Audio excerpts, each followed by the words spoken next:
working at the Catholic Justice and Peace Commission was to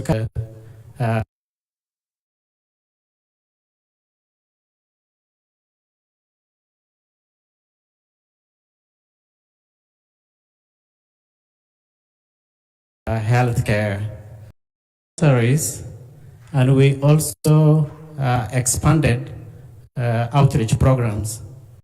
In fact, some of the outreach programs that are being that are still alive today, it's actually an initiative that we undertook. That is number one. Number two, we started what is called the nomadic missions programs. Nomadic missions program was a program that was reaching crowds. And DMREF was also conducting picture-based education as a way of carrying out a health promotion program. With Honorable Speaker here that the bills that they have passed, gender, as ODM, he had told me to introduce the party. I am a running mate for ODM candidate, Honorable Jeremiah. Our agenda is to make sure that we train more community health education volunteers and provide them the infrastructure. And this community health county and our program and our funding to those crowds and to those community health care volunteers or educators are within the crowds themselves. So that is something that is in our manifesto. We'll expound on it if there's going to be time for it. And then, one second, I have heard people talk about grounding of vehicles. There are no ambulances in Turkana. Those are called emergency vehicles. They will not save you. Daktari, inawezekana, haikuwezekana katika utawala ama uongozi wa gavana Nanok ambayo mnataka kuwezesha. Inawezekana is a slogan. Kazi ni kazi. So tataelezea. Let me say this. I was in election in 2013. I was not serious about it because I was preparing for my doctoral qualifying exams. So niliona hiyo mwaka moja, I can play around and see how things goes. But I was very clear on my mind to do for the Turkana if I became a member of parliament for Turkana Central. Those who heard me that time, I said that once the structures of the county governments are in place, alternative funding sources so that we can realize the potential we have in Turkana to help Turkana people. I'm not going to condemn entirely Nanok's government. Nanok facilitated structures for developed system of government. And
alternative funding sources.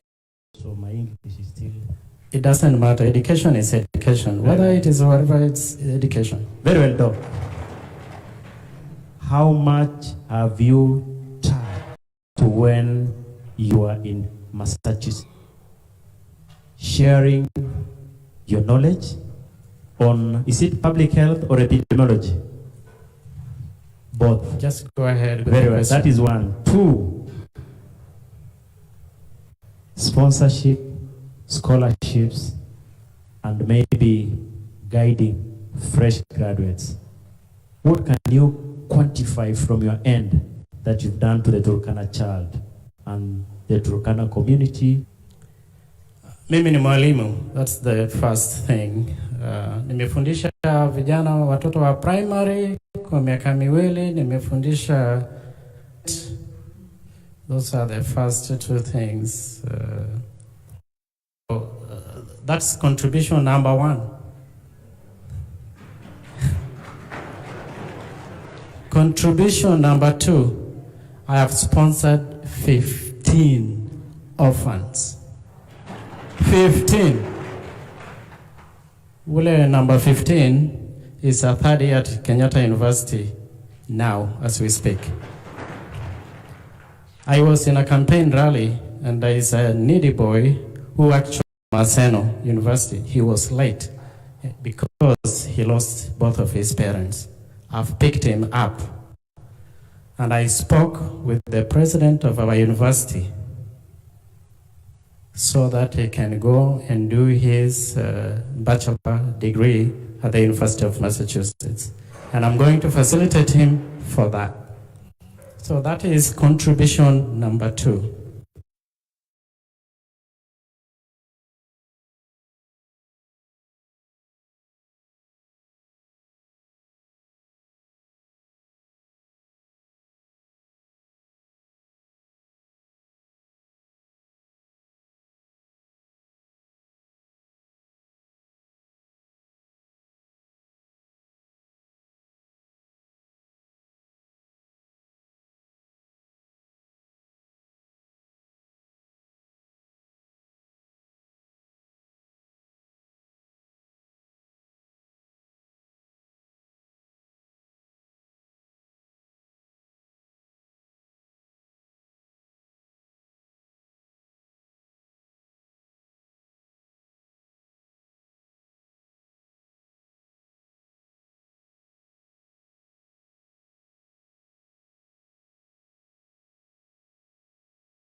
Ni kwa vile serikali iliyopo sasa hivi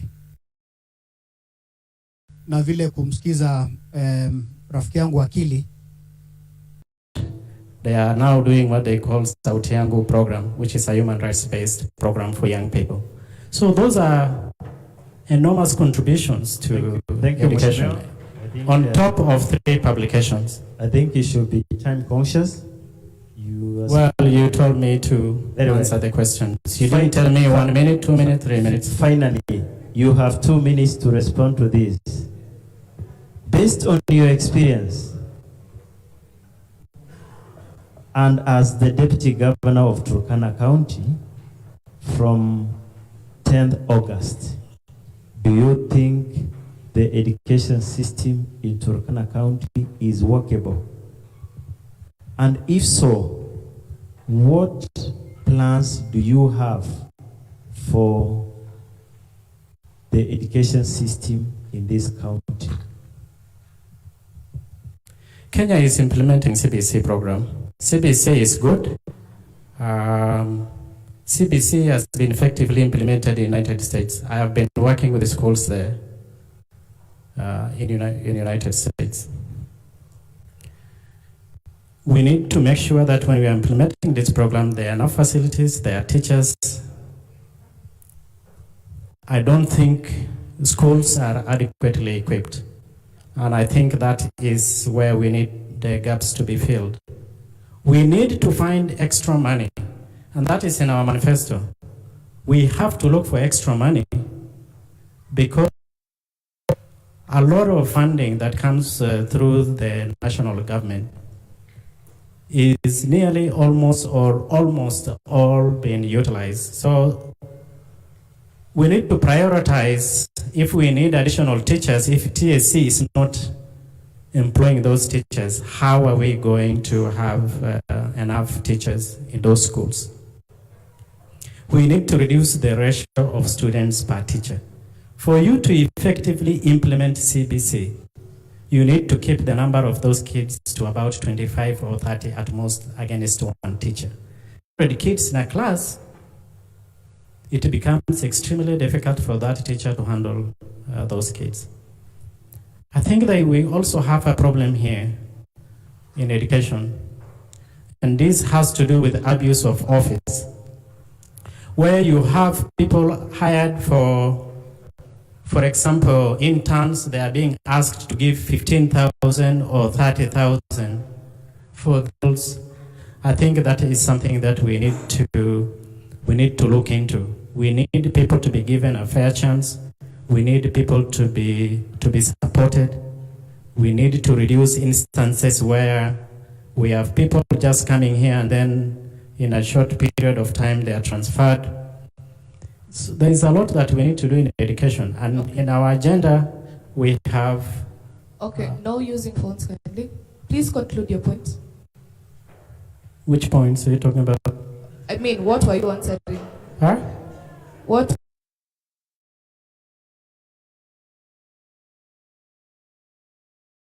were you answering? Please conclude. Your time is over. Please conclude. Conclusion. What I'm saying is that we have tons and tons of things that we need to do to make sure that education addresses the needs of Turkana County. Okay, thank you. Moving to you, Ekusi. Your government or your duo states that it intends to invest in the education sector. Please tell the people of Turkana in 2 minutes what is this investment that you want to bring on board to the education sector? Thank you very much. First of all, it is evident that our combination is one that believes in education as the key to success. And if you look at the performance of Honorable John Lodwar in Turkana Central alone, for the 10 years he was a member for parliament. You know, we've had up to now a number of schools. From 3 that he found in 2013, by now there are more than 10 schools, all of which were done under his supervision. Been you know, done during the tenure of Honorable Lodwar. You know, there have been proper, you know, equipment, especially on the basics and essentials, on an extra mile, you know, to even ensure that accessibility or movement within school and outside school, the schools that are in Turkana Central has been very, very easy. And that is why you see that the number of students, admitted, improvement from 2013, and that similarly as the performances and the students, admitted to, graduating from primary school to high school, then universities. So that is why, as we speak, Turkana Central has a greater number of graduates.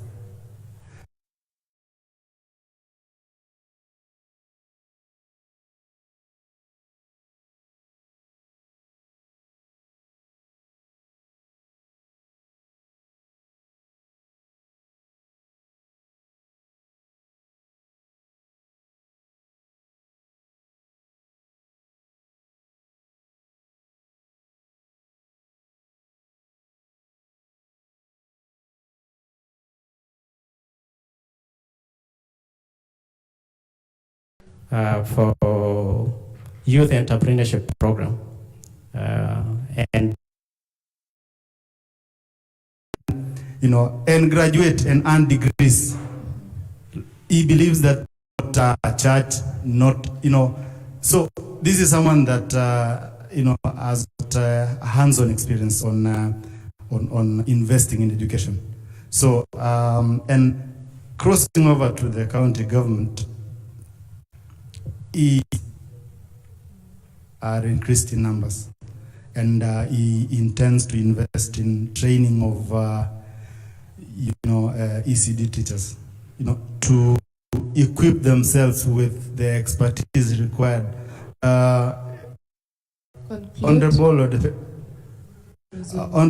Odepe also intends to ensure that access to bursaries, access to these scholarship programs is equal for everyone. He believes that it should not be a preserve for sons and daughters of members of parliament, speakers and chiefs, or all that. He believes that education should be used as a tool to transform the entire Turkana, from east, south, central, Loima, and he demonstrated that particular competence in Turkana Central. Okay. So he will be the best person to carry on across the county. Thank you. It is good you've mentioned bursaries. Already the bursaries we have are not enough. So you use the little that is there to ensure that there is, can I say, equity, or bursaries are not enough. So only a few will benefit, but I mean it will cut across the whole county for people to access education, all the different levels. So there is less. So how are you going to counter that? Yeah, indeed there is less, but this less can be enhanced. Lodepe will work together with the members of the county assembly to this, and by doing that, a good number of students from Turkana County will access it. Secondly, he is a sociable, man of the people, and it is very possible that he is going to, to establish a rapport and a good working relationship with member for parliament. Hopefully, our party candidate will clinch the seat in Central. So it would be, there's going to be a good working relationship between the county government on bursaries and the member for Turkana Central, and of course across the county, such that there is good allocation for CDF channeled towards development in education. So it is possible for us, and we have the goodwill and we have the competence to achieve that. Okay, thank you. To you, Erastus, do you believe that Turkana County can attain the 100% transition of our students from either primary to high school to the tertiary level? Do you believe the 100% transition to different levels of education is achievable? Yes, it is. I believe because it's in the manifesto of our presidential candidate, the Honorable Raila Odinga, in our Azimio manifesto, has committed that one of the things that we'd like to achieve is, 100% transition as a country. So that's going to be accompanied by a lot of investment in the area of education infrastructure, making sure that we have the facilities to take enough teaching, staff to be able to take the children through, which is not the case in Turkana at the moment. Actually, what we are calling schools are really not schools. What people have been building here and calling schools are just rooms. Yeah? Some look like, forgive my language, like, chicken pens, A room which is 6 by 6, poor ventilation, zero facilities, and then we call them schools. Those are not schools. What makes a school is not just a building, but the facilities which are available for the children to use. It can be a round hut, it can be a building like this, but there's one in my village. You're calling it something secondary school. I think it's a room or 2 rooms or something. Zero, there's no laboratory, no teachers, no nothing, and yet we proudly call it a school. Those are not schools. So our commitment is this, because as you know, for primary and secondary schools, that's the mandate of the national government.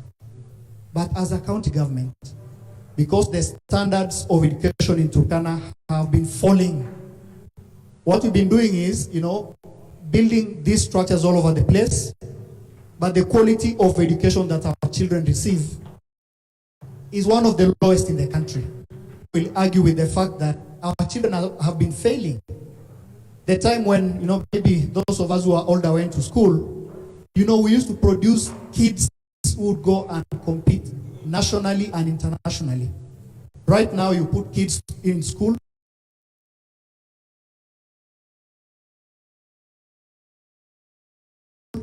bursaries, they are given maybe 5,000. Many of my friends are in campus. You find 15 Turkana children in a single room.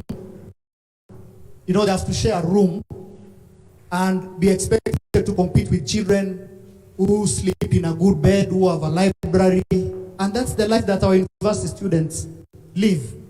So the commitment that we are giving as a Jubilee is that we are going to triple the investment in bursaries from the current 370 million. Actually, we are pushing it to 1 billion.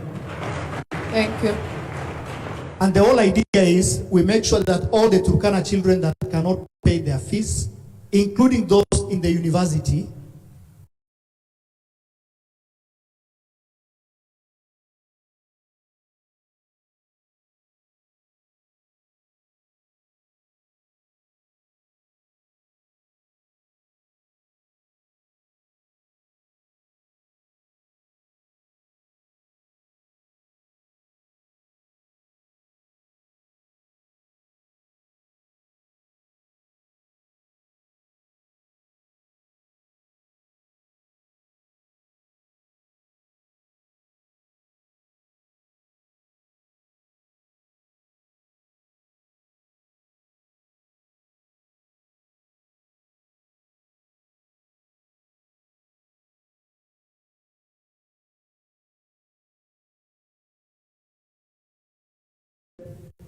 $20 of them living in a single room.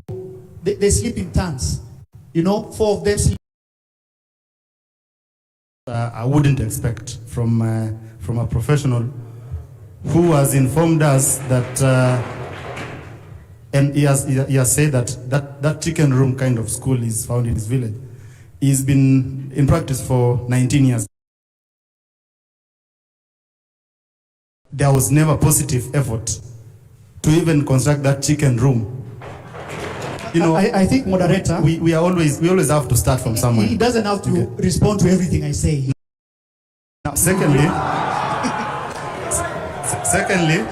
I can see he's laboring to respond. He doesn't have to. I think what then becomes Proceed, Wakili. there is a reason as to why we've come here to debate, right? We cannot watch, we cannot sit here and watch our people being misled by ungrateful efforts. So, and in addition to that, to the fact that my brother has been, in employment for 19 years and no efforts ever registered as far as education is concerned, in the infrastructure in Napetet, believing that is where he comes from. His principal, equally, has been in government for 25 years now.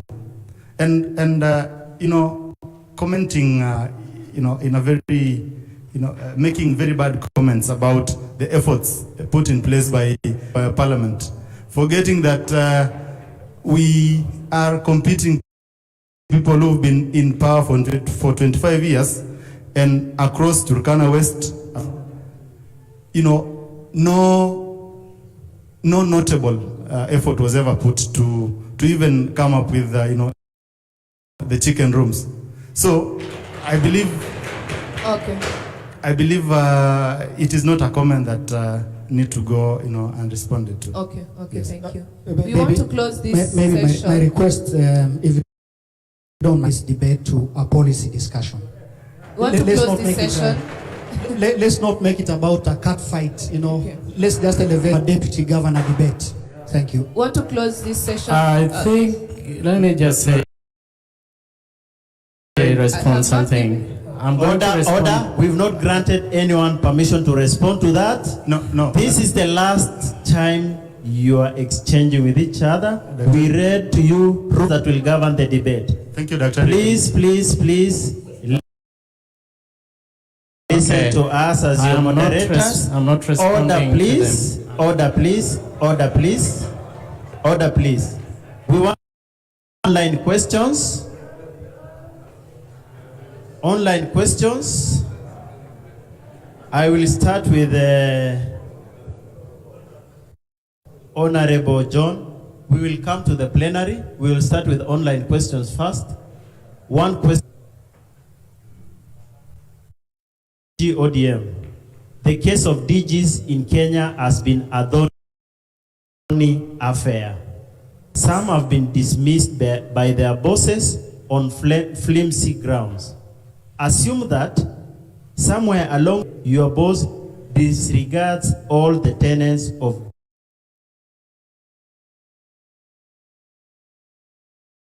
good governance and service delivery is hampered.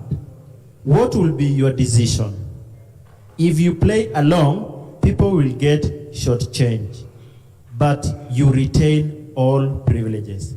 If you rise up to the occasion and fight for the people, you don't get assigned your duties and lose privileges. What is your opinion on that, Honorable DG? The Constitution of Kenya has stated clearly the roles of governor and deputy governor. And I understand what my role is. My role is not to compete with the governor. My role is the technocrat for the governor. I am good at policy, I'm good at management, I'm good at administration. I am an integral person. We have made an agreement. Responsibilities are going to be. It is going to be complementary.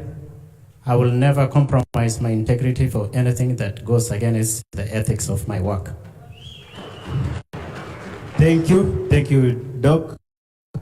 To Ekusi, a question to tell us what it means as an aspirant and at the same time as nominated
advocate of the High Court, a lawyer.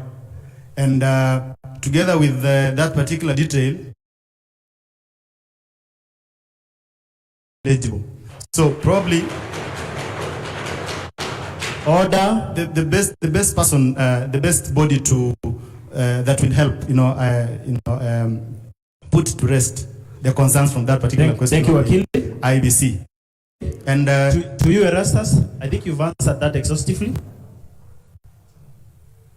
Are you aware that you are being blamed for sacrificing innocent locals in the assembly in your tenure? Order, please. Order. The question again.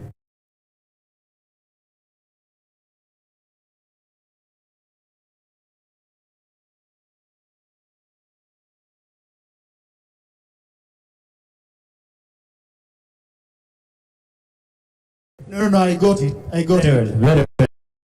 Okay. Let me just clarify this, because, this on revenue allocation and the Salaries and Remuneration Commission. This is a policy position that was taken around 2016 after the wage bill conference that the president chaired. In fact, at that time, there was the first band of assemblies, 30 MCS. They were to have not more than 60 members of staff. Ours with between 30 and I think 60 MCS. And we are not 88 members of staff. So that circular came and it was sent to all the county assemblies throughout the country. Now there are those that were affected. Turkana at that time had 216 unpensionable terms. In fact, by 30th of June 2018, Auditor General, in a finding, and I can refer you can find that report online. Just go to page 4 of the audit report. They said that the county assembly by having in excess of 212 members of staff. So what did we do? And please just give me time, because we have to put this matter to rest. You have your time. So when I came in, 2 minutes to be specific. yes. So when I came in, I held a meeting with all the members of staff of the county assembly and told them this is what SRC and CRA are doing. In fact, in June of 2018, they sent another letter giving you money for salaries for not more than 100 staff. So I asked my colleagues, how do we address this issue? I approached the USAID. There was a program called the HADI to give us an HR consultant who came and looked at all the staff complement in the county assembly on what we needed to do. The first one, they told us, talk to the county executive and see if they can offload some of these people to join the county executive. That was done, and 35 of the staff were actually transferred to the county executive. That was my initiative. Then the second was, there are some services, because they said only 33% of the staff were performing core duties. So they said, what you need to do, just outsource some of the services and make sure that those people can go to the private companies. So again, I called the members of staff and told them, this is what has been recommended. And the affected ones were around 38. So I said, those of you who are in the cleaning services, we can get a cleaning company. And then we'll negotiate with that company to absorb you on the terms security officers. In fact, we even advertised. We got 2 companies that expressed interest. They be absorbed by either ECOSO one or that other company. And what we're trying to do is to make sure that nobody lost their job. So what did we do? First, before we started implementing the report, we tabled it to the county assembly because we wanted the report to be approved assembly. So it was debated and the MCS themselves approved the recommendations in that report.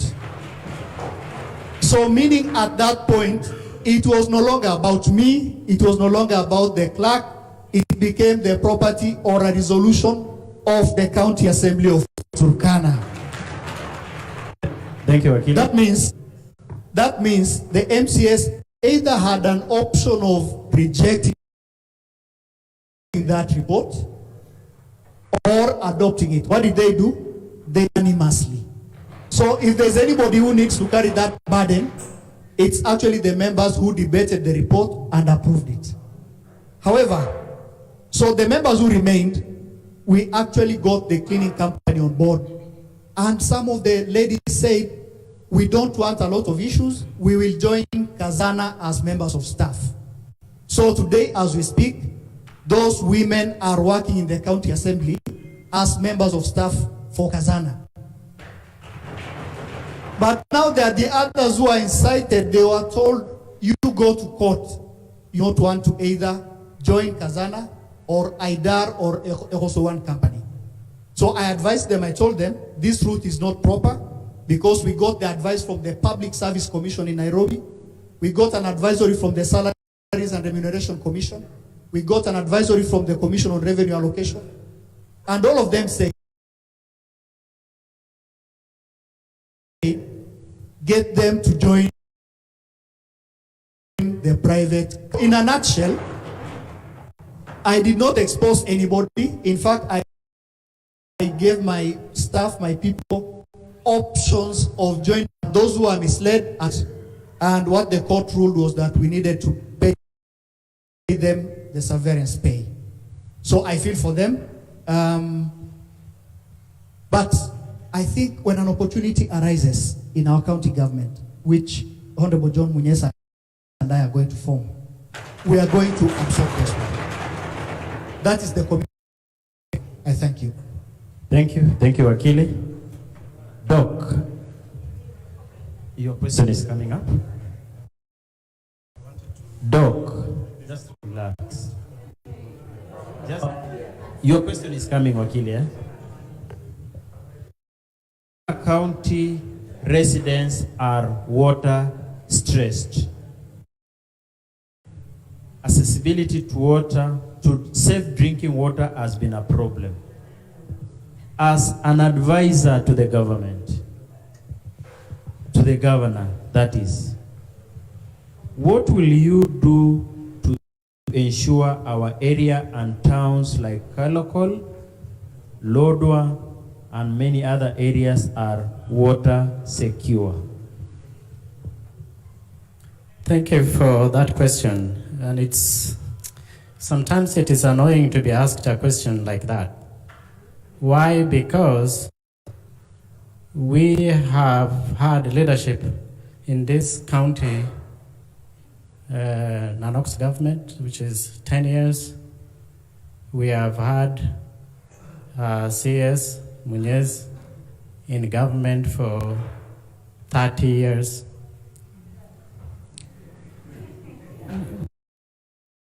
We should have been talking about something else right now.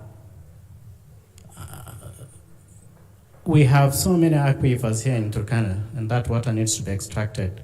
We have that in our agenda as item number 1 in our agenda. We are going to continue to drill boreholes, try to expand the existing water sources. We are talking about water in Kalokol, as if we have never had leadership. Kusi here is talking about how Nakara is well placed to be the governor for this county. And simple things like water in Kalokol, you only just need to have a reservoir somewhere between Kalokol and Lobolo, pump that water for people in Kalokol to continue using as we try to explore permanent water sources, permanent water source for them.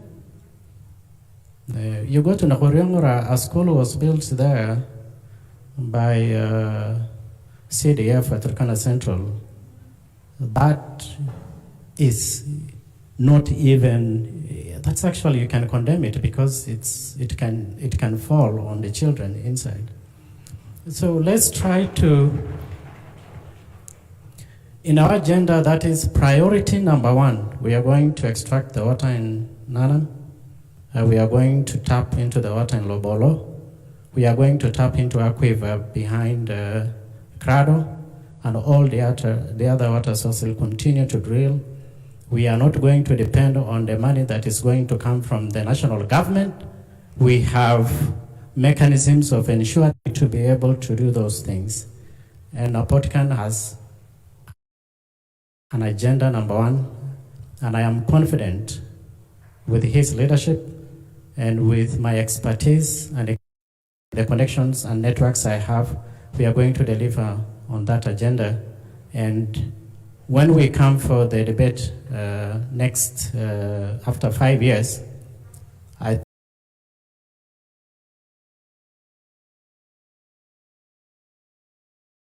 Wakili Lore, healthcare workers have been on the streets of promotion, better working environment, and pay increase. As principal advisor to the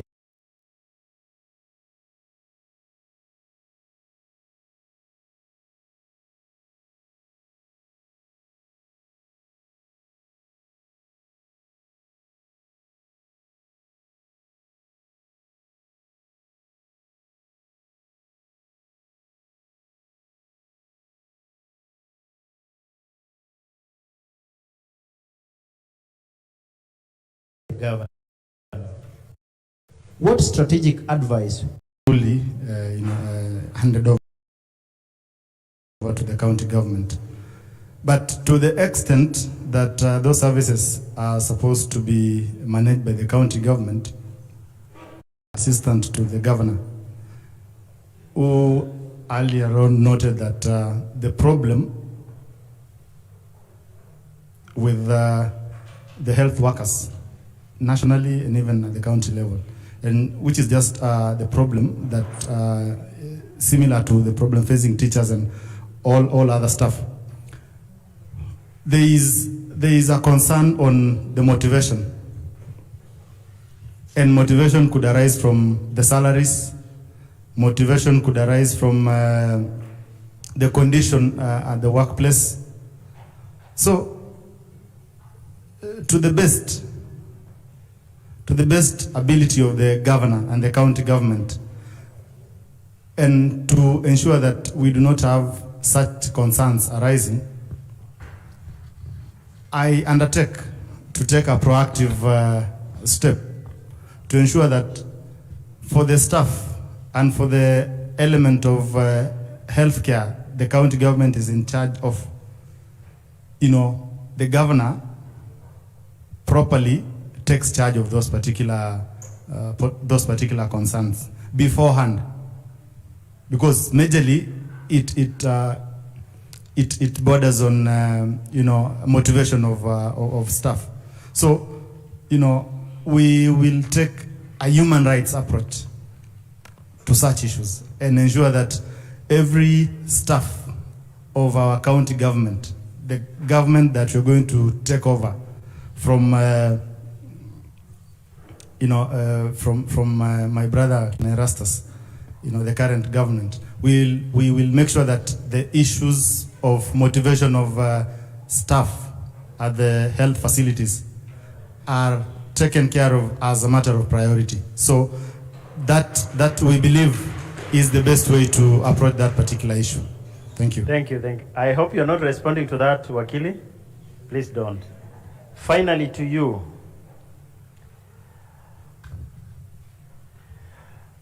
Unemployment in Turkana County is currently alarming. Turkana County government expenditure on personal emolument has reached 35% of total allocated revenue. What steps will you take considering the saturation of county government to ensure youth and other residents of Turkana get jobs? Thank you. It's indeed true that we've already reached the ceiling for employment in the county government. So when I hear our competitors promising young people that they are going to give them jobs without telling them how those jobs will be created, then I wonder whether, they really know what they're talking about. Now, this is the plan that we have. The county government as it is will not absorb a lot of the people, including the young people in this room. Because, the regulations, 35%, we're already there. But what we've done is this: we have a plan already to, one, expand the private sector in Turkana. In our manifesto, there is what we are calling one sub-county, one product. Meaning, if we are talking about Turkana South, where we have all these irrigation schemes, we are going to expand them, attract private investment, so that all the procurement people, the agricultural extension people, the accountants and others will work in those companies that will be engaged in agriculture in that sub-county. Number two, so that's in the area of private sector. If you're talking about the fishing industry, our plan, which is clear, is that we are going to attract private investors to come and invest in the blue economy, so that we don't have people catching fish from the lake, put them in freezers, and take them all the way to the Congo. There has to be value addition along that chain. Because the moment you do that, there will be expansion of the existing factory. There are going to be people who will work there as professionals, and that is what will create jobs for these young people. In the area of development, partners, I was a bit perturbed when one of my colleagues said we don't need development partners.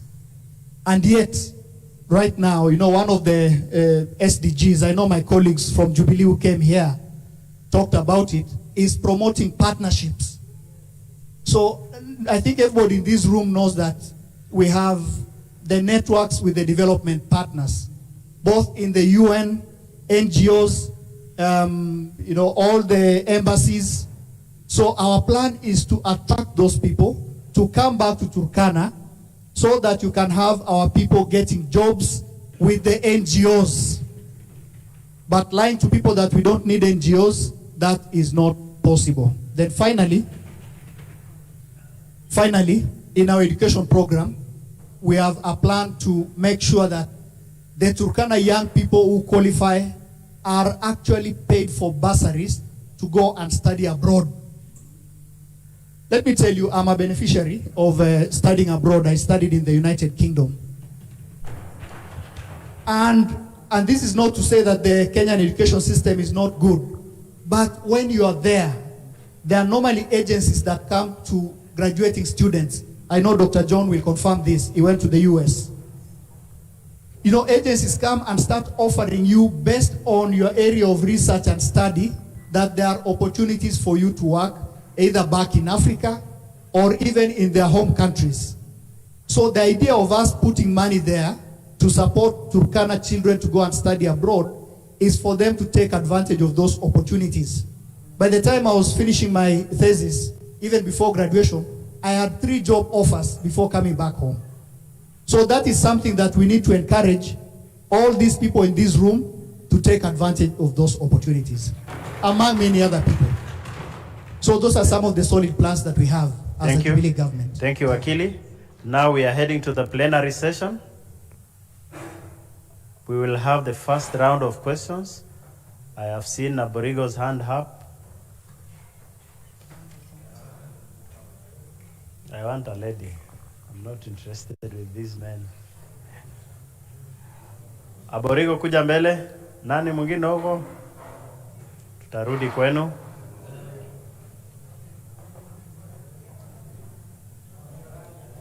Becky, kuja mbele. Sijakwambia ukuja mbele. Brother. Bado hatujamaliza deal. Ama unaitwa Aborigo? Sawa, enda mbele.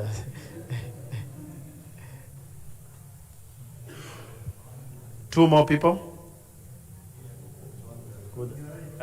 Kuja Kionga. Kuja.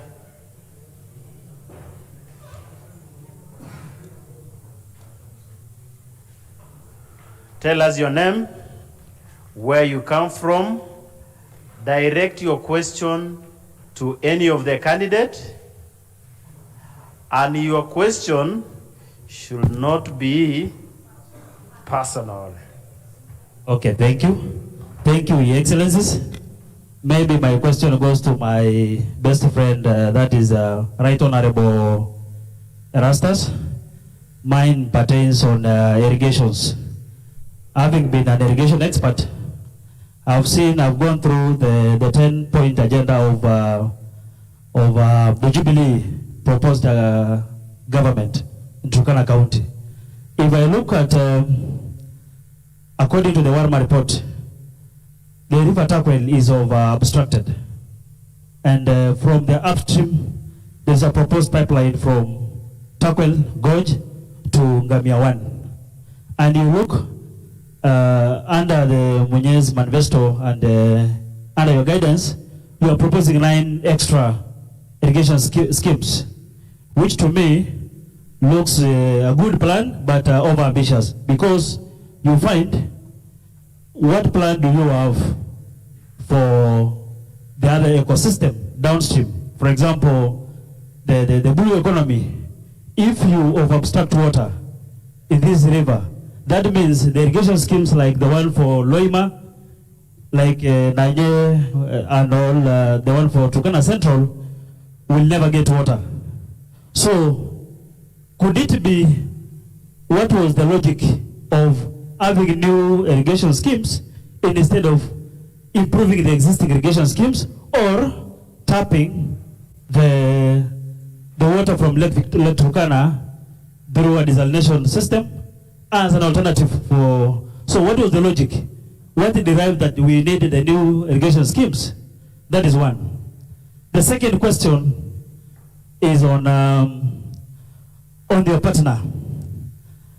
Having been a CS, and some of our friends who are engineers who are laid off from Talo, who are engineers in petroleum, it's absurd for me, for a politician to lie that he will create employment, yet the position he held as a CS was a virgin, let me use the word virgin ministry. That was the first employee was the CS. The second employee was the PS. So we were expecting the other cadres, for example, where Engineer Stallone, Engineer Jore, who were experts in oil and gas, could have been absorbed and to advise on policy issues. So maybe that is our weakness, and I don't know how could he tap, because we've not touched on the issue of reviving Kalokol factory. Thank you. Let's be brief. Mine is very brief. My name is Rebecca Lomalia. I am a voter in Loyo Primary School. My question is on education, especially to the UDA representative. I really wonder what mechanisms you have in place to ensure that we don't have any diversions that are system-based, like what I see with the constituency funds that are supposed to support education in Turkana Central. I heard you talked a lot good on education support. I'm a central constituent. And you cannot believe that we've been trying to borrow our students out of Turkana Central to receive funds from other constituencies. So I do not know which Turkana Central you're talking about. So I really want to know how the system, staffing, management, processing, and avoidance of diversions of funds in the office, what will happen if you get to the office of the governor in such a way?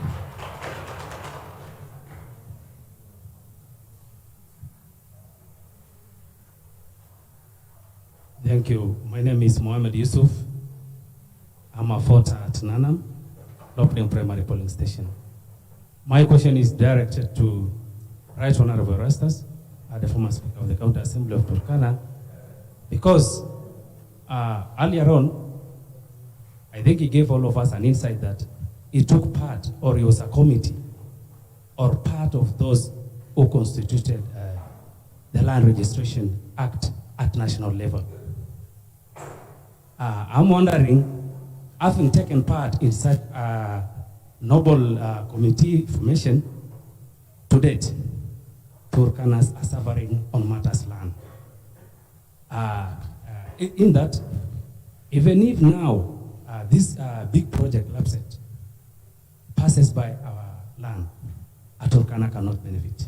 It's so unfortunate. The second thing is, all the NGOs, to cite an example, there was a project done here last year, almost towards the end of last year. The Kesugate project, that was a partnership of PADO and some donor. They advocated, they did some sensitization at community level, advocated for community land registration. Being an expert in that area, and also being seated in the highest chair, the County Assembly of Turkana, it was absurd that you could not influence for your own people and also educate on our leaders, because most of them are not professionals. You being one of them, it could have been an advantage for us to tap the potential of our land from just not being communal as such, to link the benefits to individuals. I think as simple as that. Thank you so much. Thank you, my learned, my fellow doc. I hope you're noting general issues, and I'm seeing Wakili is comfortable. You're not writing somewhere? Proceed. Thank you so much. My name is David Amojong. I am a voter at Loyo Primary Room 1. My question is, okay, before even my question, you find in our manifesto, mostly the issue of inclusivity is just at the bottom of manifesto, almost every manifesto. This is something we don't talk about it. This is something we don't plan about it. So my question is to all of you, the deputy aspirants, that what have you done in your previous work or in your previous experience to demonstrate that you are a promoter of an inclusive society? That is one.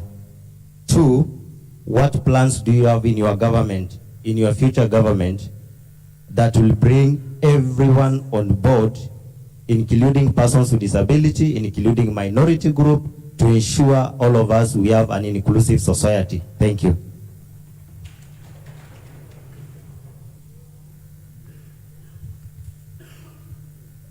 Thank you so much. My name is Thomas Kionga, a voter from Pokotom Polling Station, Kakuma Municipality. I have two questions, one directed to the UDA DG and the ODM DG designate. To the UDA DG designate. There is an information in the going around that there is a purported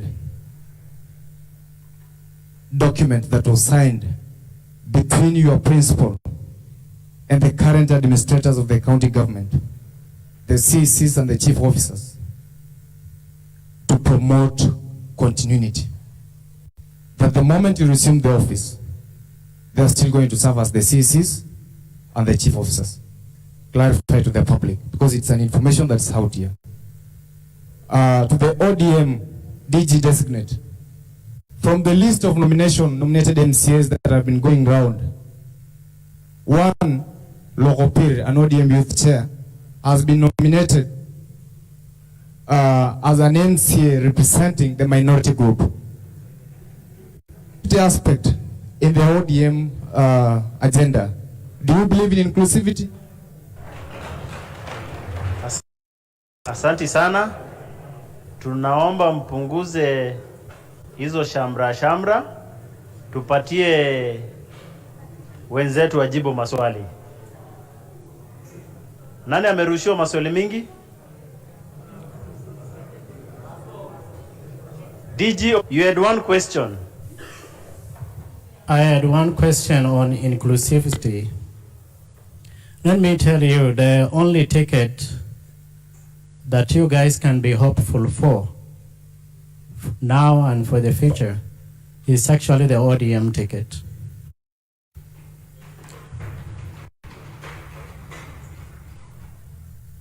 One of the agenda in our manifesto, and to launch it tomorrow, deals with that specific question. My responsibility is to look at the 10-item agenda and see how we can sustain that by creating wealth.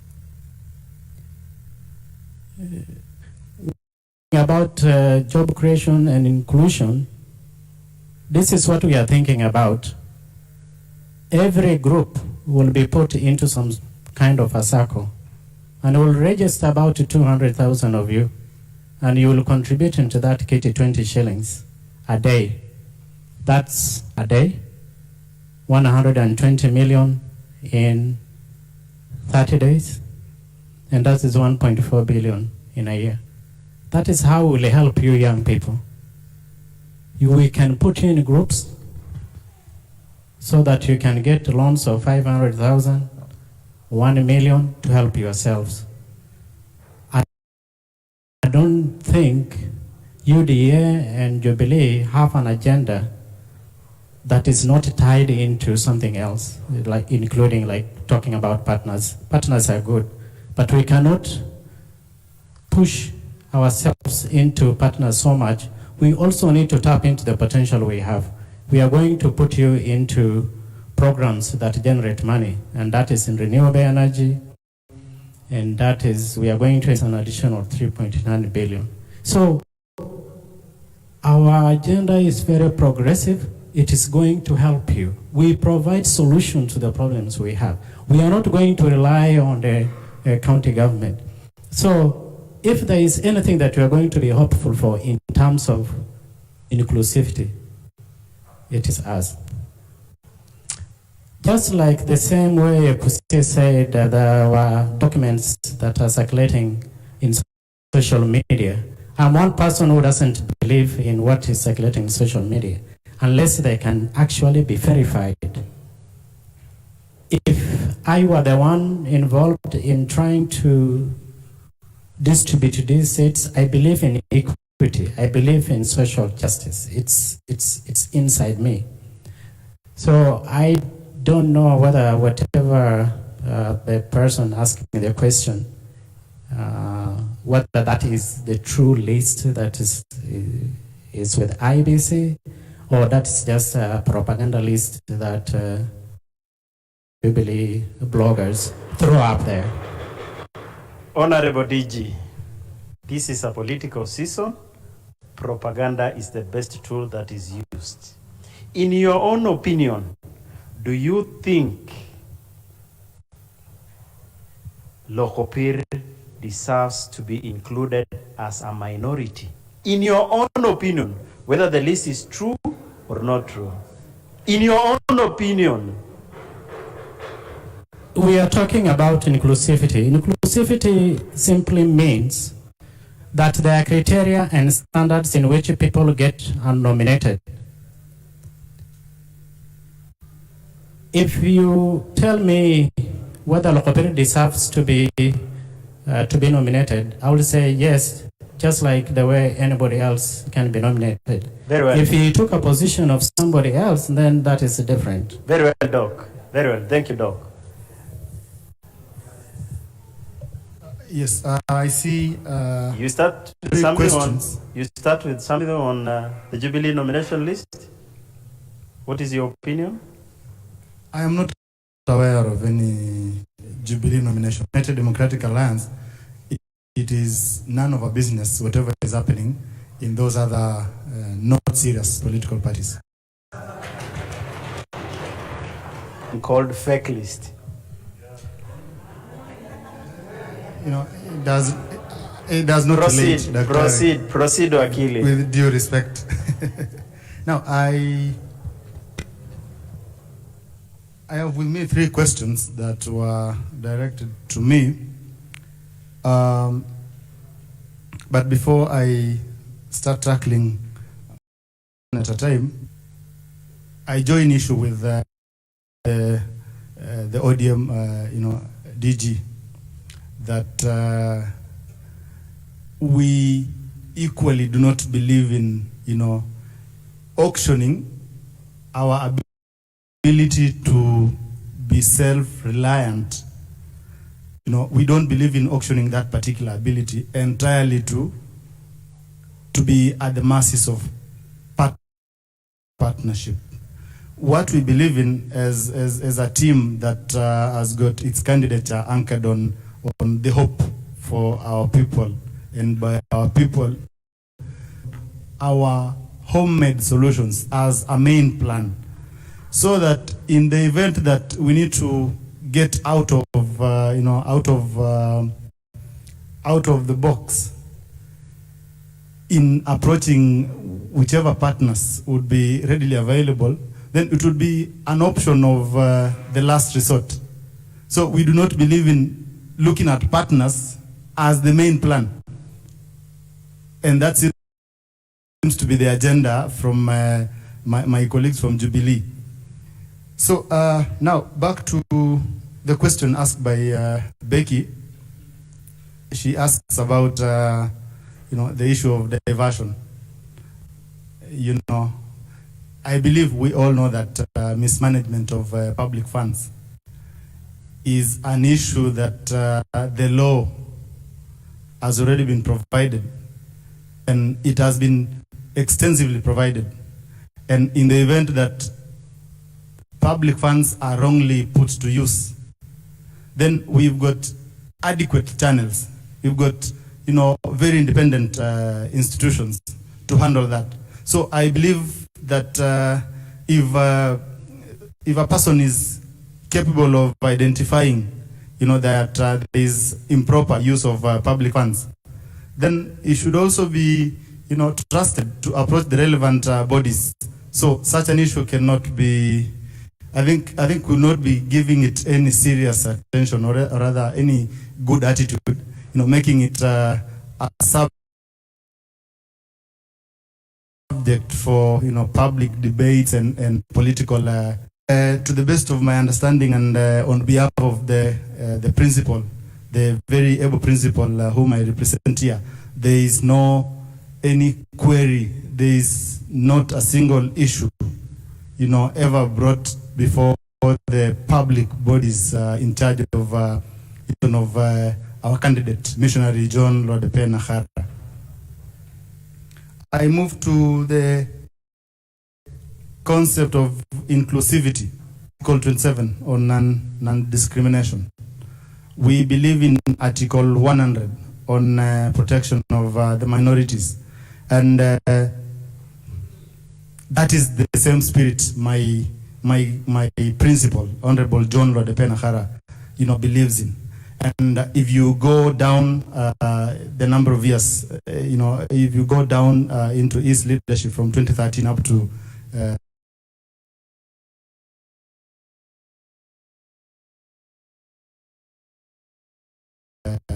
to now, he has ensured that the people living within Turkana Central, including persons living with disabilities, including religious minorities, including men and women, including the elderly, including the non-locals, have been properly engaged as required by law. And it is on the basis of that, attitude that Honorable Odepe has towards inclusivity of everyone, that we've had a very smooth, a very cohesive, a very peaceful constituency of Turkana Central. And that is the best person, to move into the county government. That is the best person to advance the agenda of inclusivity at the county level, because he has had his record, tested as a member of parliament. And, you can only trust him to be, the best governor on inclusivity.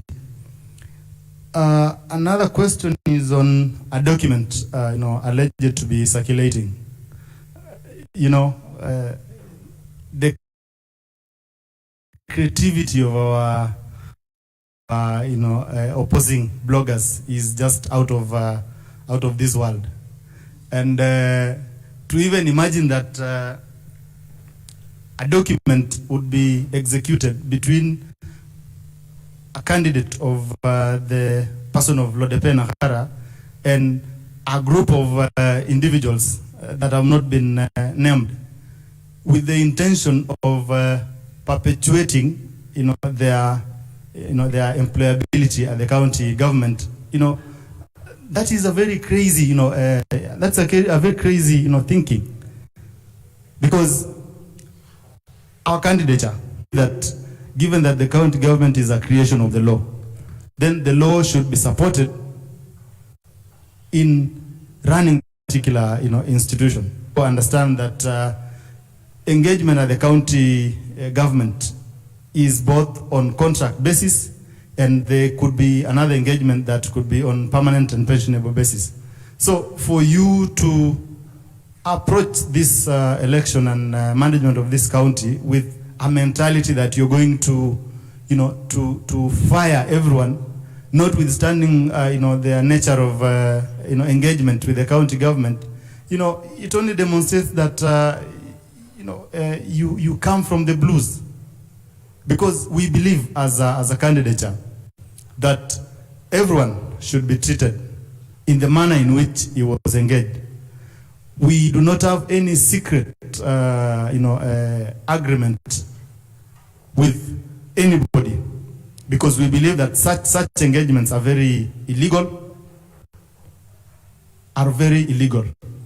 And just to set the record straight, we do not have any such document. It is even not true that the same is circulating, because we are also available in the social media fronts. None of such document, if any of such document exists, then we kindly challenge our colleagues from ODM and Jubilee, because they are the people who are best known to engage cartels, to be sponsored by cartels, and to be in this campaign with the intention to advance the cartel agenda. For us, our agenda is very clear. It is the people, Turkana people. That is why we evicted any project that was about to see the light of day in Jubilee, to Jubilee and to ODM. So our main agenda is serving the Turkana people, because we are a project of the Turkana people. Honorable Odepe Nakara is a project of the Turkana people, and that is the best way to go. Thank you. Thank you, Wakili. Before we let you off the hook, the contract for chief officers and CECs was renewed. What will you do about it? Are you going to retire, or they will continue being in the office? Legal point of view. Probably you could be... And that will be the first question Wakili Erastus will start with. could you tell which chief officers their contracts were extended? Because we should not just respond to, questions that are not founded, not grounded. Because, and be that as it may, notwithstanding. This is a question from me, and I'm ready to be sued for defamation. I wanted to demystify what is going round in regard to chief officers and CECs whose contract was renewed for 2 years. From your point of view, and I have said that is why Wakili Erastus will speak from, what are you going to do about contrarily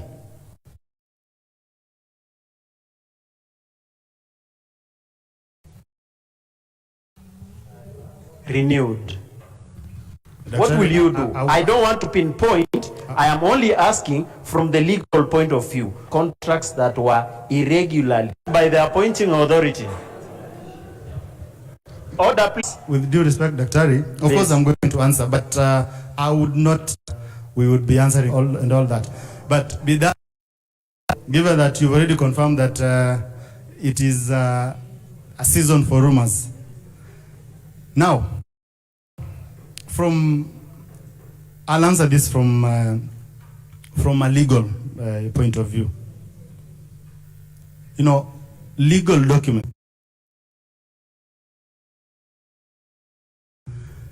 to perform their respective obligations. And if whatever you're putting across is true, then we are not coming into any grudges against anybody. Our mission is to deliver on our agenda. And in the event that there is anybody, a chief officer or a CEC, as you put, whose contract is still running, and they perform those particular obligations of theirs as per the contract, then we are not, and we've never been madmen to terminate people's contracts without any proper reasons. But in the event that those particular officers, in their obligations, perform them contrary to what their contracts, speak to, then we will not exercise cowardice in treating those particular, officers as per their contract of. In simple terms, we are not coming to fire anybody because we believe, or we do not believe, that for you to create employment, you need to fire certain people. Unlike our colleagues, whose intention is to fire so that they can hire. So, as a government with the people's agenda, we believe in adding value to whatever state of affairs is currently. We believe in creating more job opportunities to employ people that are not employed. We are not going to fire anybody for no apparent reasons. Because I do that. Dr. You know so well what happens. Of course, you're going to be slapped with a lot of court cases, and the persons to suffer are the Turkana people, because for anybody that was irregularly fired, damages will follow in terms of, and damages the money. You need to compensate. You unprocedurally fired someone, the law says that you need to compensate that person. So we love the Turkana people. We would not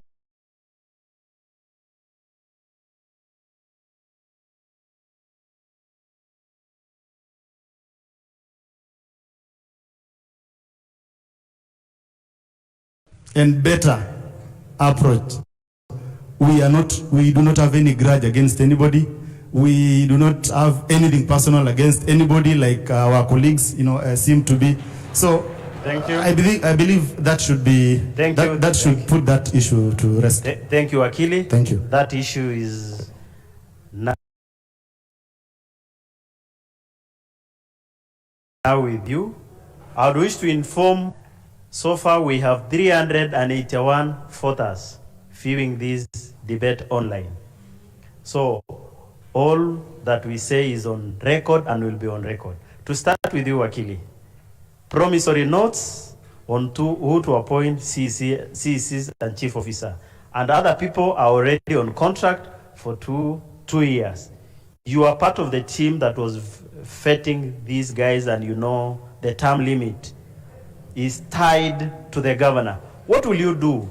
Are you ready for the court tussles, compensation, or what will you do from your side so that you can pick the rest of your questions? Actually, that question belongs to the UDA candidate. I started by saying Ekusi will answer it, and he has already answered. Yes, according to his understanding. Now it is with you. It was actually how will you I agree, it is our question because now this is the point. First, as Jubilee, we are assuring everybody that their jobs will be safe. So no Turkana person, the county government should be worried that the Jubilee government and fire them. I think we need to make that very clear. I said that during my address on 1st of June, and I want to repeat here that nobody should think that they are going to lose the over office on 10th of August. I think that needs to be very clear. Second, we are going to, if there are offices which are tied to the term of the governor, we are going to look at the law, what the law says, and who says we are not going to reappoint the people who are in office. If they are good, if they are doing their job well, who says that we are not going to reappoint them? So this panic that UDA is creating, you know, in the minds of CECs, chief officers, I think should not be there. Because these are Kenyan citizens, these are Turkana people. If you have been doing your job well, why should you panic? Maybe Governor Muñez will just reappoint you and ask you to continue. I think those who are panicking are the ones who have something to fear. So that's all I can say on that issue. Now, back to the questions that I was asked. I've been listening to my two colleagues. And, you know, the business of governing a county is serious business. It's not a joke. It's not something you just wake up and start talking about. There has to be visioning. You have to have a clear vision about what you want to do for the people, where you want to take the Turkana nation. And that vision has to be informed by something in development programming we call a theory of change. I've been waiting to hear from my colleagues what their theory of change is. What is this theory of change that informs the desire by UDA, by ODM, to come and govern Turkana County? Listening to my colleagues, I can't see any theory of change. But maybe one would ask, what is Jubilee's theory of change? And I'm going to answer that and tie it to the questions that you asked. Our theory of change is simple. One, we have to restore the dignity of the people of Turkana, because as we speak, their dignity has been eroded. The Turkana person today, whether you're working for the county government, chances are your allowances have not been paid. True or false? So there's discontent among people working in the county government. If you are a business person in Turkana, chances are your money has not been paid, contractors have not been paid, suppliers have not been paid, people out there have not been fed. So our theory of change is first to restore the dignity of the Turkana person. Then the second component of that is we have to redesign structures. We cannot centralize everything. Today, everything in the county government have been so centralized that the absence of one or two individuals affects operations of the county government. Our business is government from Lodwar, let government go to Lokori, let government go to Katilu, let government go to Lokichogyo. We all cannot be held hostage. Number three, what's our theory of change? Is investing in sustainable and meaningful development. And this brings me to the question that was asked by my friend Aborigo. Aborigo, very nice to see you this evening. We want to invest in sustainable development. We are aware that there are more than 56 irrigation schemes only on paper in Turkana. Why are we saying we want to establish 9 additional ones? We're not just thinking about River Takwel. We are aware that there's a lot of water underground which has not been abstracted. So as an expert, and Aborigo is going to be advising us when we come into office, he'll have a very big office. In fact, we relocate it to Katilu and he'll be sitting there. Track the underground water. Who said that all irrigation has to be done along rivers? That's not the case. So if we can abstract water from Napu, abstract water from Kaikor, abstract water from Lotikipi, and store it and be able to pump it, then that will enable us to establish irrigation schemes where none exist. That of making sure that there is sustainable development that restores the dignity of the people and that disperses development. Second, on the issue of Community Land Act, again, some individuals were not in the room. I was part of the task force that wrote that law. Let me just repeat. Why is it not working for Turkana? One, in 2019, the county government of Turkana went to court to challenge certain sections of that law.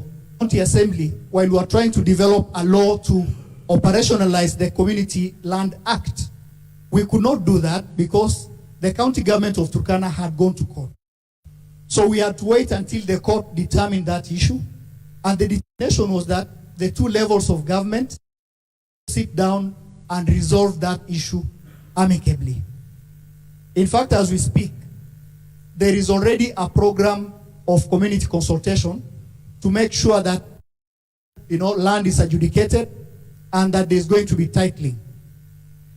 If you read our manifesto, in fact, I was a bit astonished when the 2 colleagues kept talking about manifestos, which we haven't seen. I know they're working around the clock to develop one. In our manifesto, we are prioritizing titling of land. In fact, as soon as we come into office, we'll put aside all these issues and make sure that each and every part of Turkana, people actually get titles and they're able to use that as security to get land, rather to get credit from financial institutions. So whether we are going to do it, the answer is yes. Whether there is the expertise to do it, you are just looking at the expert.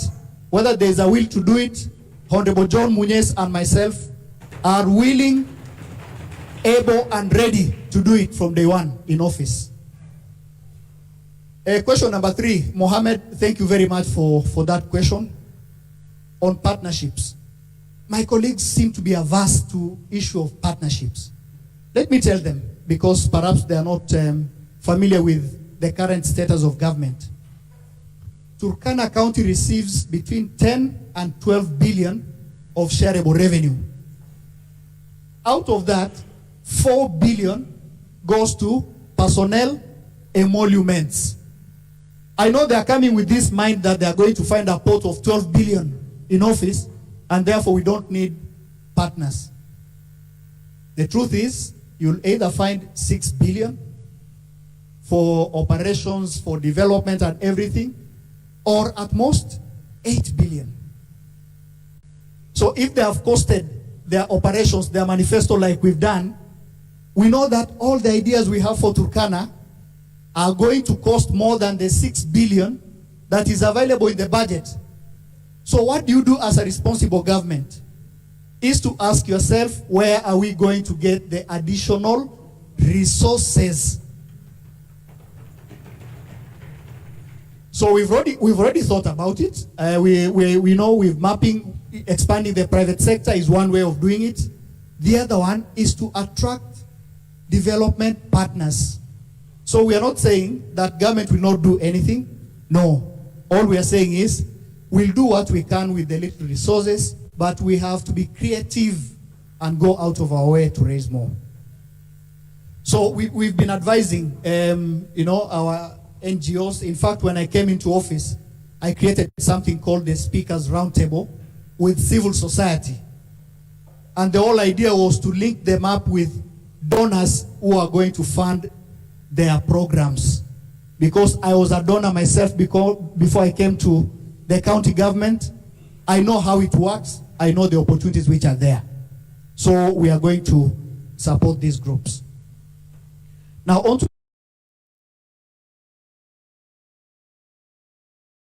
the question on inclusivity. I'm just responding to their questions, no?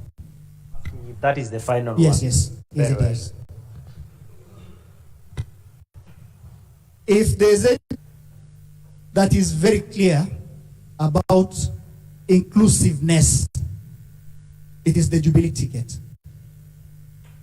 We have had a meeting with representatives of persons with disability. My governor and I and our team had a meeting with persons with disabilities from all corners of Turkana. And the commitment we gave them is, one, they are going to be part of our government at very, very senior levels, and number them economically and financially so that they can live meaningful lives. That is on persons with disability. What of the minorities? Only today, we had a series of meetings with non-Turkanas who are here. And what we are telling them is, this is home, this is your county. If it is nominations, I'm sure you've seen that we've made provision for minorities. And we have programs to make sure that everybody feels a part of this county.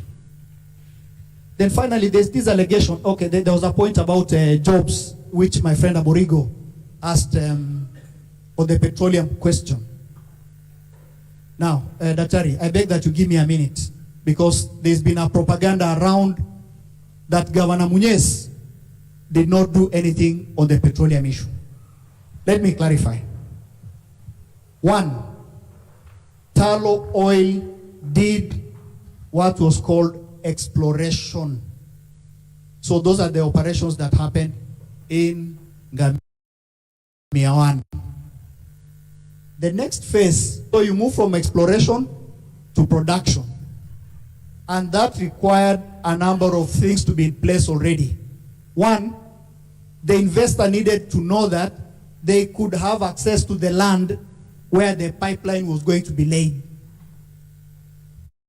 But what did some people do? They frustrated the investor getting the land, because we went to court. So there was no way the investor would have made what they are calling the full FID, full investment decision, and therefore those operations could not go on.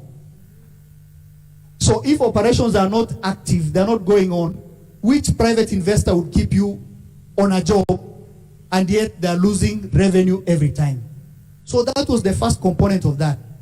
The second thing that's peddled mainly by, actually both of them, UDA and ODM, is that there was oil that was sold abroad, the Ali oil. And they are claiming that Governor Munez, this is the truth, And let me just, the law says, the oil was actually evacuated. It was taken to the international market. The proceeds from that oil were 1.2. Now this is where the crux of the matter came in. One, according to the agreement between Talo Oil and the government of Kenya, Talo was to recover their investment fast. Say, we have already used over $3-4 billion, so we should keep in order to recoup our investment. So that dispute is still active even as we speak. However, even assuming the money was given to the government of Kenya, and I'm encouraging the two parties to go and read the Petroleum Exploration and Production Act. You have exhausted your 1 minute. Yeah, okay, that's just the last point.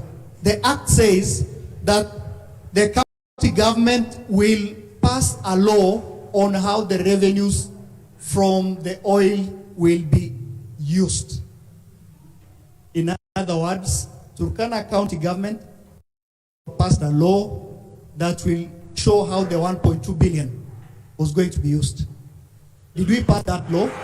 We did not.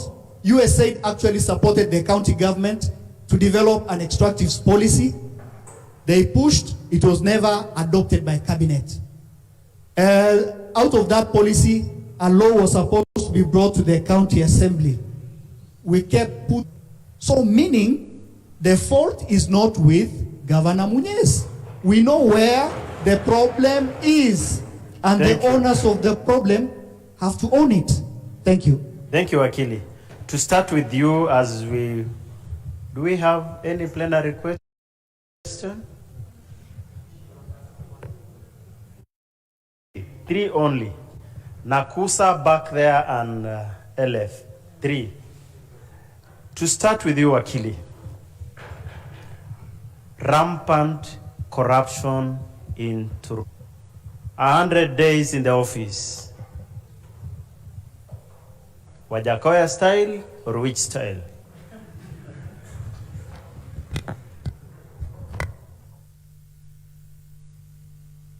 I don't know which Wajakoya style. Law, democracy, and governance. You know, squandering public resources is one conduct that we already have a robust legal framework to handle. So what we is... Proceed, Wakili. Yeah, what we're going to do as a people's government is we will deal with the corrupt fellas. Whatever support will be needed from the county government led by Honorable Lodwar Nakara, be it evidence, be it whatever support the relevant bodies will need, in the best interest of the resources of the Turkana. Our main and critical responsibility, even as we get into government in handling that particular idea of people using public funds improperly, take proactive measures to make sure that we do not have further cases going forward. But for cases that will be in place by the time we get into office, we will work as per law, and anybody found to be implicated in any of those cases. As an advocate of the High Court practicing, I will play the front role. And my governor, Lodwar Nakara, given that he comes from a Christian background, given that he comes from, he's a performer and he's a protector of public resources, unlike our other counterparts, I am sure the combination of myself and Governor Lodwar would be the best solution in terms of protecting public resources. Thank you, Akili. Doc. Thank you very much. It's tiring to sit for a very long time without saying something. It's your time now. First and foremost, I want to thank the Jubilee and the UDA because at least they have some substance to talk about. And they have a theory of change. I've been advising them the best way to talk to the Turkana people is to have something to talk to them about. And I am happy, Honorable Rastas, you have a theory of change. We also have a theory of change, which I've been trying to help them also to articulate, which is fighting virulent poverty through wealth creation. And in our 10 agenda, it's very clearly stated. Tomorrow, my governor is going to launch that manifesto. Yes, I have it, it's ready. And we have been trying to make sure that it is inclusive. I also came from a meeting where I met different groups, and we have a clear agenda on what we are going to do for them. I have been defending protecting public resources. Everyone here, especially, I don't know probably does not know me much, but I've worked with the Rastas. I've stood firm to protect the resources of this county. And when I left Catholic Justice and Peace as just vibrant. When it comes to the issues that have been raised, and as Jubilee and UDA have stated, there are clear guidelines on how you terminate someone's job. And there are clear guidelines on dealing with corruption. But I don't think that is something that we should entertain. I think the problem is, how do we deal with greed? Greed is the one that is killing this county, including the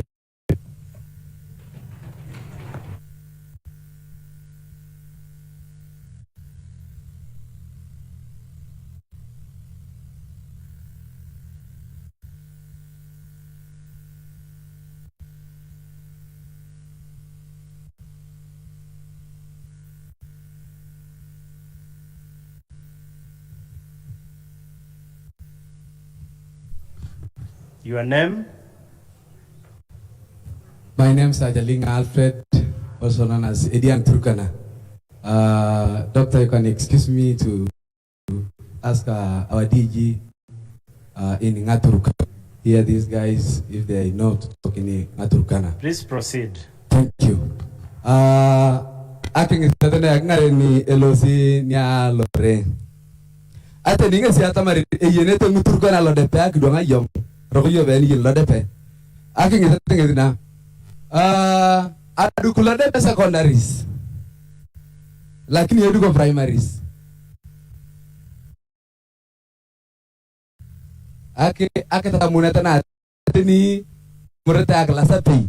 Ngali adulu chela lok somata. Ngali adulu chela lok somata. Ya kemat. Na dokiti emulango agavana lokon. Na rayait. Yoite yo kanin.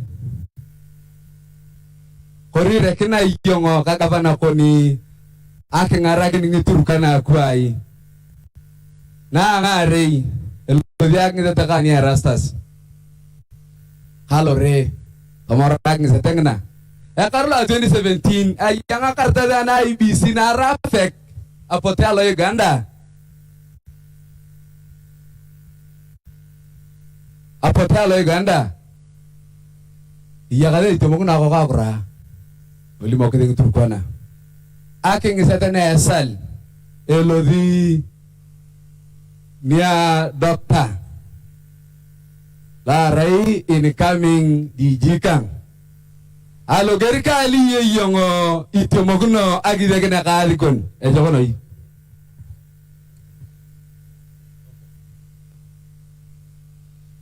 Thank you. Asante. DGs, the reason why we are burning our midnight oil is to come and see the kind of quality of leaders that will take over our county. Nakusa, just a minute. Tunyamase kidogo tafadhali. Tafadhali tunaomba.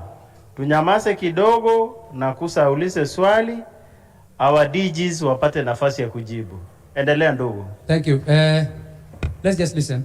The reason why we're here this late is to see the leaders that are supposed to take over this county from the previous government. We want to listen to true things and deep things. It is not a matter of jokes. It's not about shallow answering. We want to understand county government. My first question, therefore, goes to my brother for UDA. I am aware, of course, personally I had interest, but I backed it down. I am aware that in your team, there's one of you who wasn't because he has a security experience. He worked as a police or something like that. Today, no one has talked about insecurity. Everything has been tried. We have tried committees, we have tried disarmament, we have tried peace caravans. All of those things have not worked. Planned you have, you and your government. That is for you. My brother, Dr. I'm impressed, by the way. But we have a neighbor called West Pokot. West Pokot elected a governor from the US, a deputy governor actually. After electing the deputy governor, the guy went back to the US and left Lonyangapo without a deputy governor today. Now, I want to ask you, first, your body language, your professionalism, your stature does not tally with your boss. And you already mentioned it, that you're a principal person, you're a professional extreme, you're governor. How are you going to manage? Last question is general about food security. Let me tell you, food security is not farming alone. Farming, there's so much also. There's also livestock. It falls under food security. That goes for all the 3 DGs. So we are saying food security has been since that question was raised. I want to hear from you because we already have a situation. People are starving. Farms have been taken over by prosopis. The remaining ones have been taken over by insecurity. What plan does all of us have to make sure that in the next few years we are feeding ourselves and livestock is not feeding on crops? Thank you.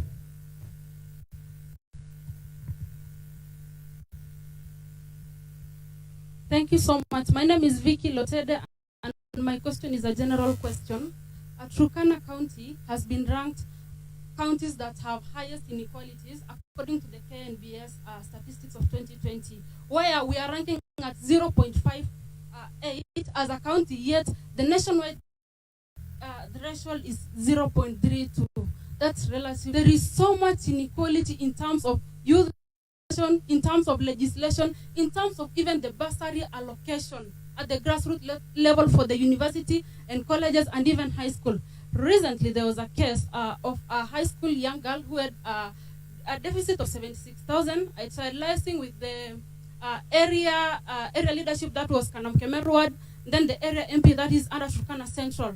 But to my surprise, it was picked as a political stance, but it wasn't, because the current structures that we have in place is that whenever every government comes into place, it segregates the few that did not support them and ensures that it's only a few that were close to them in supporting them that gets the resources, get the opportunities. So to all the candidates, because I don't know whoever wins tomorrow, if we wake up tomorrow and maybe Napotkan is the governor, or Lodepe is the governor, or Munyes is the governor, how are we going to ensure that there is equality and equity to the dispensation of services, resources, opportunities to the marginalized groups, that is the youth, the women, and the youth in Turkana County? And then on the nominations, again, I went through all the lists published by the IEBC, from the party primaries to the last excerpt of the list. But to my surprise, the marginalized groups, talking of the people living with disabilities, in the UDA team, in the UDA list, it wasn't inclusive. We had a guy from Tackle Ward who was vying but was dropped. He wasn't even given a slot to represent those of the disabled community. Let's go back to the ODM. They were not even featured anywhere, but instead the party diehards were given. What are we going to ensure that these marginalized don't receive the same inequalities in the next 10 years? Thank you. Thank you, thank you. Hello, good evening. My name is Dominic Lotum Lokwawi, the current Tukusa president. First and foremost, I would like to thank Chocha TV for this show, and I want to thank the 3 deputy governors for attending this show. It is a good one because the audience gets an opportunity to listen from you and even ask questions. I have two to ask which border on two important issues. One is on oil, a resource that is so important to Turkanas. Second is on security. The oil one will go to the Jubilee team. Honorable Erastus is representing the Honorable Bunyes, who was the former CS. This question was asked by Simba, the governor for ODM party. It didn't get an answer, and I'm hoping that maybe from this meeting I might get the answer. The question was, and I'm asking on his behalf. Yeah. Order, please. There was that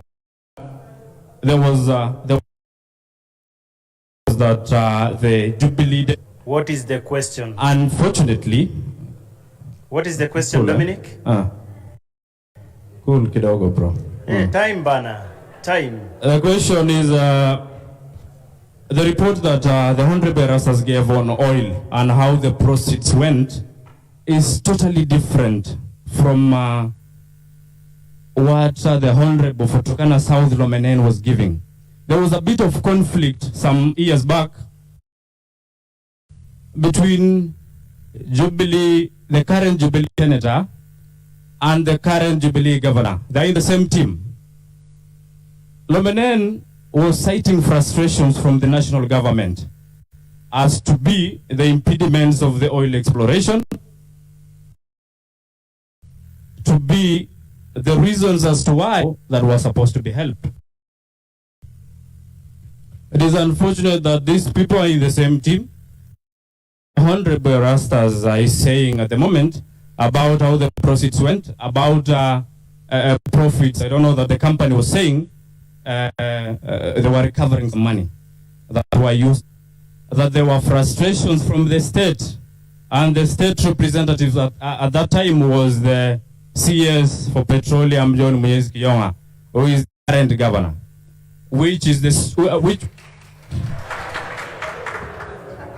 Next question on security. You are trying to cut me short. You know, I need to, I really need to clarify this point. Next question on security. On security, we want to deal with the track records when it comes to security. Security is a component of the roles of the MP. Our governor, the ODM governor, the Honorable Napotikan Simba, has done much on security because his county the place is representing is bordered by Pokots and the Uganda people. I'm asking the UDA team, is your candidate able to provide security to the people of Turkana? I also want to ask the Jubilee team to tell us, in the past, has your candidate to prove that indeed, if he's elected governor, Turkanas will be safe? But for my case and my DG's case, we know that Turkanas will be safe in the hands of Napotika. Thank you so much. Thank you. We will start with Erastus, then Ekusi, then finally Dr. Erastus. If you answered, please ignore that question. If a question touches on national government related function, ignore. Please answer county related questions and anything that requires intergovernmental relationship. Thank you. Okay, thank you very much.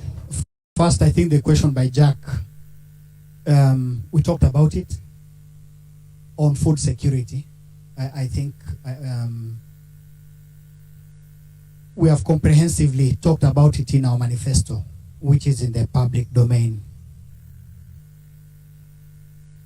The issue of security, I don't think any of the other candidates can hold a candle to my governor in terms of the work he has done in the area of security. I don't think any of them comes even close. So I'll just leave it there because his record speaks for itself. He has intervened in Kapedo, he intervenes in Turkana South. He does that. Only a few weeks ago, he was in Uganda, returning stolen, animals. He was in Kapweta not too long ago. So that's one man who is so invested in making sure that there is security. And even if we had nothing on our manifesto, that one issue alone would get us elected by an overwhelming majority on 9th of August. Number 3, with Vicky, on the issue of inequality. When you are within Lodwar here, and I know maybe on, when you are within Lodwar here, and I know maybe on one point where all three of us are going to agree, when you are in Lodwar, you'd see it, but just drive only 10 kilometers outside Lodwar, and you come face to face